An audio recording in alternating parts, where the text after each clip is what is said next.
What's going on, everybody? It's Gia here representing JiasWorld, and I want to discuss job market and scams.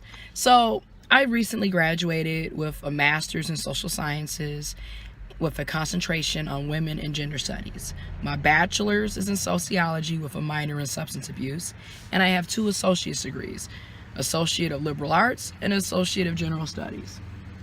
And I'm stating that so when I talk about college education, people automatically know what my degrees are in, what my field of study is in, and the fact that I do have multiple degrees.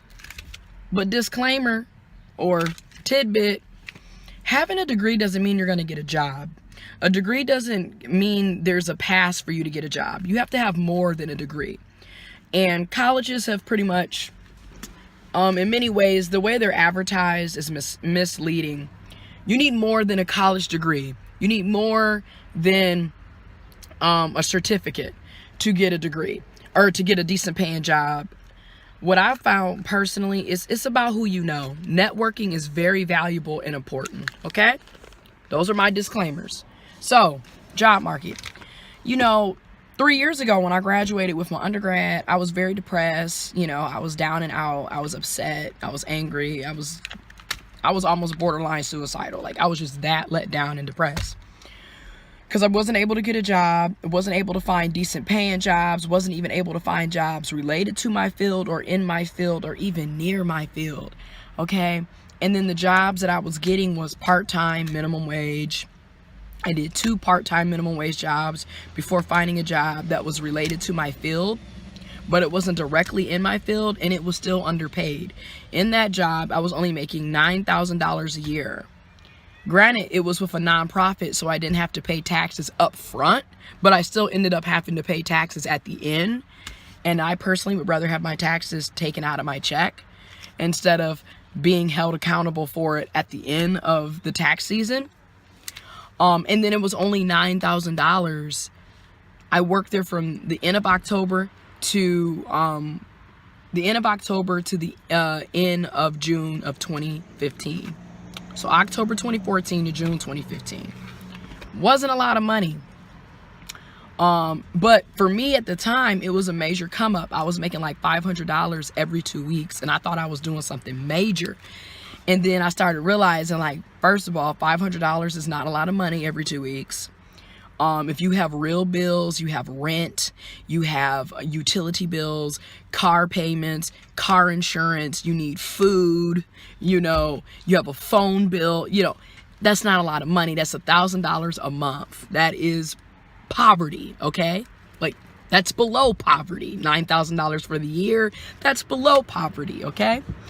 Thankfully enough for me, I was still living at home with my grandparents, and all I was really responsible for was making sure that I had gas, paying my phone bill, and paying off my student loans, right? Fast forward 3 years later, current times, I owe $45,000 in student loan debt. At the time, I only owed $11,000 or $11,000 to $13,000 at the time. Now I owe $15,000. Or $45,000 because I went back to school and got a master's. But looking at the job market now, I'm a little more optimistic about the job market for a few reasons. Number one, I networked, okay? I volunteered. I interned. I had 3 internships. I'm constantly volunteering, paying it forward, and giving back to my community because that's something that I personally think everybody should do. And I feel like if I want to be the change in society, I have to be the change I want to see. So my actions have to speak for me.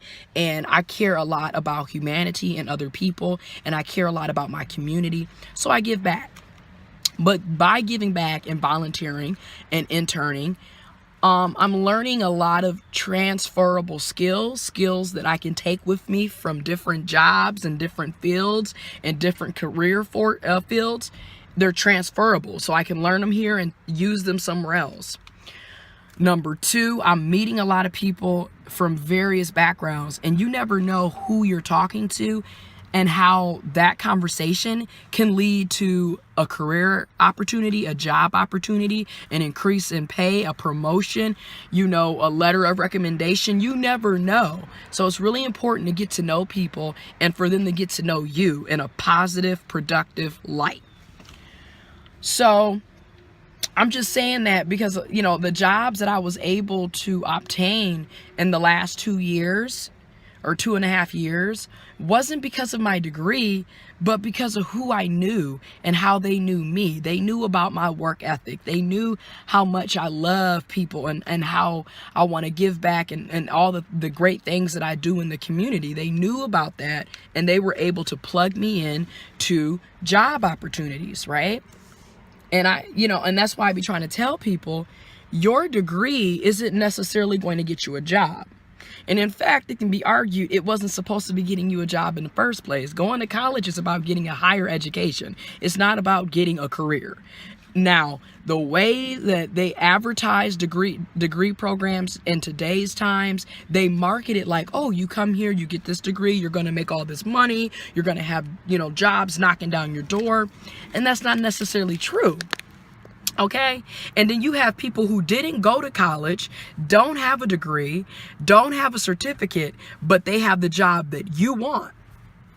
So how did they get there, So you have to start thinking about these things. This video is getting long. So part 2 of this video, I'm going to discuss scams and making sure that you're, aware of what you're getting yourself into, okay? Stay tuned, more videos coming. Subscribe to the channel if you like the video, thumbs it up. Hit me up on social media. All the links are in the description box below. Deuces.